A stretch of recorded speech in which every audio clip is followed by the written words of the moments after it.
Je vais m'excuser encore une fois de plus auprès de ceux que mes mots pourraient vexer, parce que je n'irai pas par le dos de la cuillère.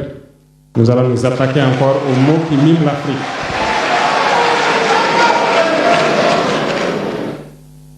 Vous avez certainement tous déjà entendu parler du printemps arabe.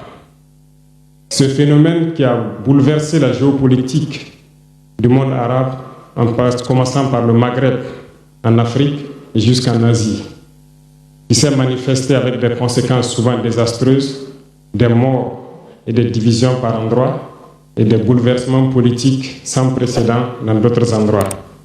Et je pense que tous les Africains devraient comprendre qu'est-ce que c'est que ce phénomène, d'où il vient, et qu'est-ce qu'il faut faire pour se prémunir d'un tel phénomène.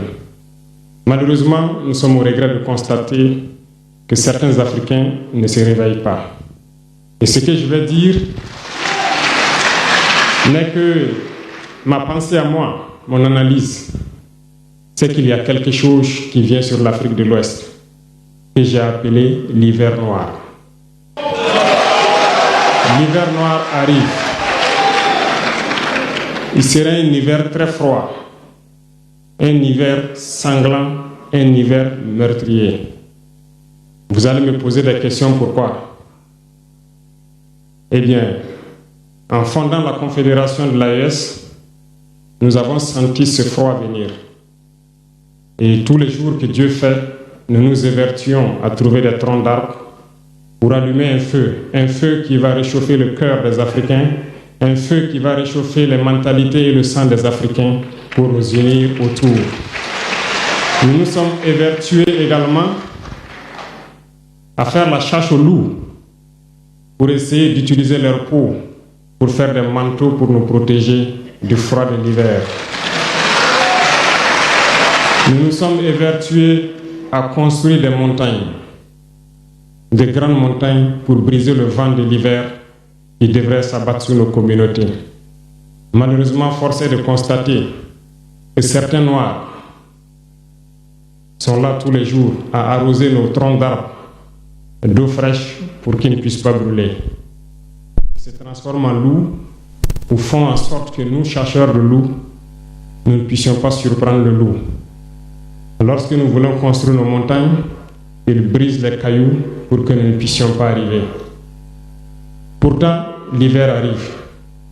Et quand l'hiver viendra, devrions-nous permettre à ceux-là qui combattent de venir se protéger avec nos manteaux qu'on a confectionnés, avec les montagnes qu'on a construites pour nous protéger des vents, ou encore se réchauffer avec nous autour du feu. Telle est la question qu'il faut qu'on se pose. Qu'adviendra-t-il donc du panafricanisme quand l'hiver viendra? L'hiver viendra parce que la guerre se transporte en Afrique de l'Ouest. Les impérialistes font tout pour mettre l'Afrique de l'Ouest à feu et à sang. Mais du sommet de l'État jusqu'à certaines populations, soit nous faisons semblant de ne pas voir venir le danger, ou bien nous sommes nous-mêmes complices de ce qui va arriver. Le chaos pourrait s'installer. Je dis bien pourrait s'installer. Beaucoup de gens pourraient mourir. Nous allons nous entretuer de manière tellement atroce que pendant ce temps, ils seraient là à piller nos richesses, à imposer leur volonté. Et ceux qui vont survivre de cette tragédie n'auront que deux choix.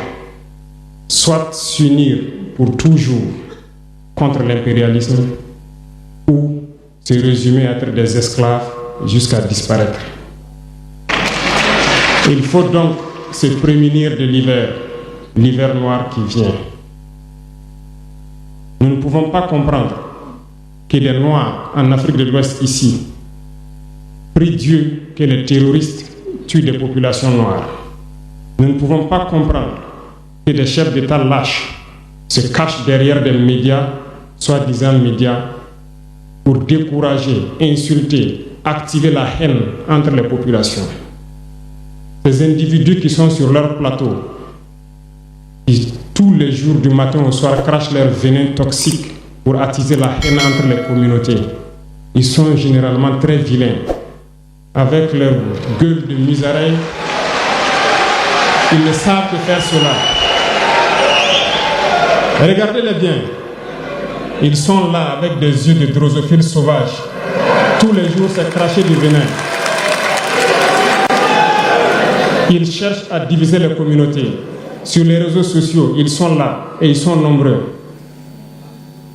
Pourquoi est-ce que nous, Noirs, cherchons à cultiver la haine entre nous? Et par hypocrisie, on se dit frère. Il faut que nous puissions nous dire la vérité de manière très crue, quitte à ce que ça vexe, on va s'excuser, mais il faut que nous nous réveillons. Pourquoi est-ce que le noir est comme ça? Pourquoi est-ce que nous ne pouvons pas voir le danger venir, nous unir et nous prémunir? Pourquoi est-ce qu'il faut que par nos comportements, nous allions affronter ces dangers qui risquent de nous décimer? Mais d'autres ont fermé les oreilles. Ils font semblant de ne pas entendre la politique de l'Autriche. Des peuples se complaisent dans la colonisation. Ils aiment cette domination. À peine s'ils n'appellent pas les impérialistes, venez nous coloniser. Nous aimons être vos esclaves. Nous nous posons souvent des questions lorsqu'on voit les réactions. Ces pseudo-intellectuels décérébrés qui sont là à longueur de journée à entamer des débats en toute indignité, en toute malhonnêteté, comme s'ils ne voient pas la réalité des exemples qui se présentent à nous. Il y a plein d'exemples. Lorsque la démocratie fait certaines choses contraires aux règles même qu'elle s'est fixées, ils ferment les yeux là-dessus. Mais ils sont prompts à nous appeler juntes ou putschistes. Mais soyez sûrs d'une chose, nous sommes unis et nous resterons unis. Et nous devons ouvrir les yeux. L'AES va évoluer. Tout n'est pas forcément rose. Tout ne peut pas aller au rythme que nous souhaitons. Mais nous avançons sereinement et nous allons arriver à notre objectif. Et quand viendra l'hiver, si il faille que nous passions par l'hiver pour être libres, pour être unis, nous prions Dieu qu'il en soit ainsi et qu'il protège nos populations. Sinon, une chose est sûre, l'AES vaincra, l'AES grandira. Restez sereins parce que nous avons confiance en nos populations.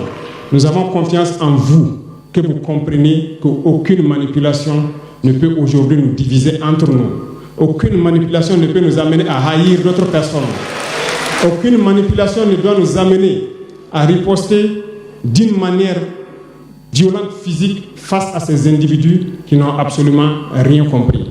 Restez sereins, ne ripostez pas physiquement, nous riposterons par la communication jusqu'à ce qu'ils changent eux-mêmes de mode d'action et nous allons aussi riposter en fonction du mode d'action. Restez sereins, Dieu protégera l'AES. Dieu vous protège tous, toutes les populations de l'AES. Dieu vous accompagne tous dans vos objectifs.